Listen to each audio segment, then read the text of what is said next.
break.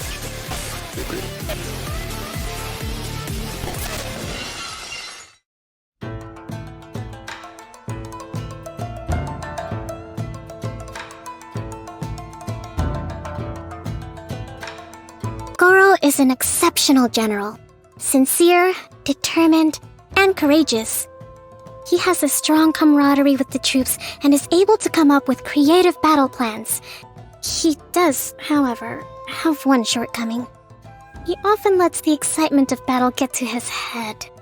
If you are ever deployed to the battlefield together, be sure to have a good rein on him when things get underway. Initially, I was astonished to see anyone coming to Watatsumi Island wearing a Tenryou Commission uniform. A Tenryou Commission samurai would never be that brazen, and a Tenryou Commission spy would never be that conspicuous. Shortly after, I discovered that he was a self-proclaimed detective by the name of Shikanoin, and that he took no interest in military, government, or commercial affairs. Instead, he seemed to have arrived for a bit of sightseeing. As such, I set a few eyes on him, but refrained from taking any action to remove him from the island. Be sure to talk to him if the chance ever presents itself. I must admit, Kujou Sara is an opponent that cannot be taken lightly. She seldom employs cunning strategy, but her performance in open warfare is always admirable. The Shogun's army places great trust in her abilities. They are united and ready to fight valiantly under her command, even to the death. Her forces have been a serious threat to the resistance on multiple occasions. Kazuha once came and bunked with the resistance for a time. If I'm not mistaken, he got along very well with Goro. They would often fight side by side in battle. Kazuha has a carefree personality and doesn't like constraints, but he would follow every command to the letter when he was among our ranks. In my opinion, not only is he an outstanding swordsman, but a very refined character. I have also heard of Guji Yae's great deeds. In all fairness, I hold her to be an outstanding shrine maiden, and she has performed her duties marvelously. I even heard that she holds responsibility where Yae Publishing House's light novels are concerned. An enigmatic individual, to say the least. Now that the Vision Hunt decree is over, Watatsumi Island has once again returned to normal life. It has never been my intent to scrutinize the rights and wrongs of the Shogun's actions, even to this day.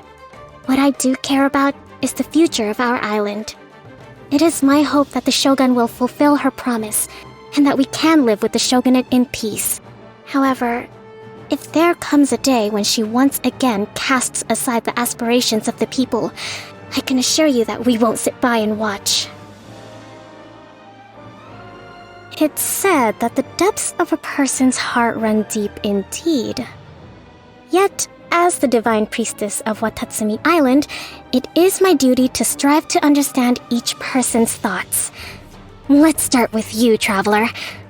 What are you thinking about now? Let me take a guess.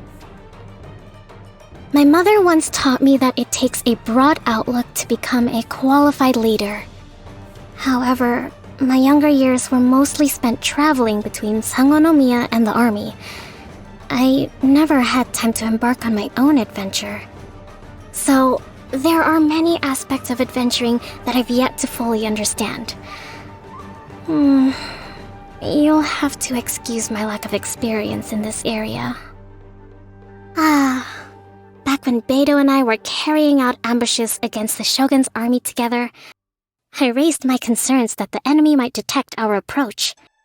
But Beidou assured me of her fleet's unwavering discipline, and that raids could be carried out without detection. In the end, she was right, and that's exactly what happened. Now, every time the Watatsumi fleet encounters some sort of bottleneck, I consider inviting her to come and give them her instruction. There's no doubt she runs a tight ship. I simply love Watatsumi coral pearls. They're not just a source of income for Watatsumi Island, but a gift from the sea itself. The battlefield is unpredictable. One false move could mark utter defeat. Before the onset of battle, I bring every possible scenario into consideration and turn my thoughts into written directives. These are then issued to the troops. It does seem at present like they're somewhat over-reliant on the directives, which worries me. If they read up on military strategy themselves, they could begin to rely on their own ability to read the battlefield. I need them to be able to identify and seize opportunities in the heat of the moment. In my book, visions are symbols of aspiration. And aspiration is a precious thing indeed. This is exactly why the resistance was formed, to oppose the Vision Hunt decree. Aspiration should never be abandoned or forcibly taken away.